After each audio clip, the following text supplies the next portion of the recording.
These are roughly 28,835 jelly beans. I counted out 500 of them and used those to weigh the rest. In this pile, there's one jelly bean for each day that the average American will live. You might have more beans in your life, or maybe less, but on average, this is the time we have. Here's a single bean.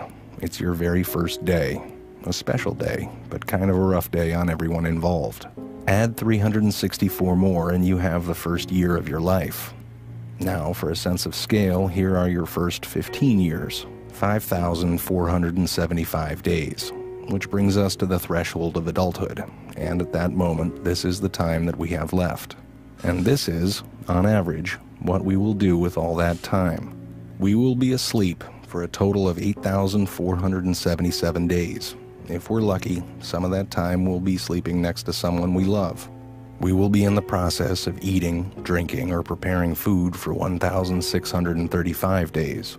We'll be at work, hopefully doing something satisfying, for the equivalent of 3,202 of those days.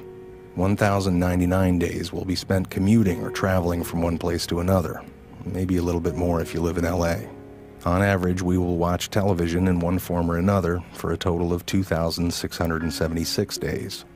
Household activities, like chores and tending to our pets and shopping, will take another 1,576 days. And we will care for the needs and well-being of others, our friends and family, for 564 days.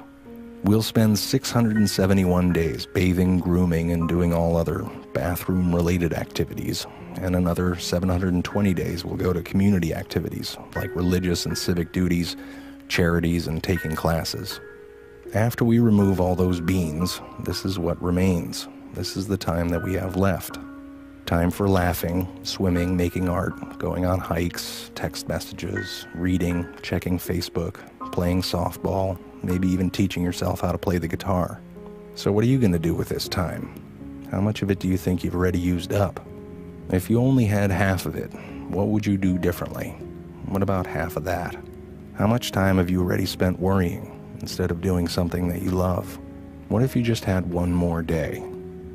What are you going to do today?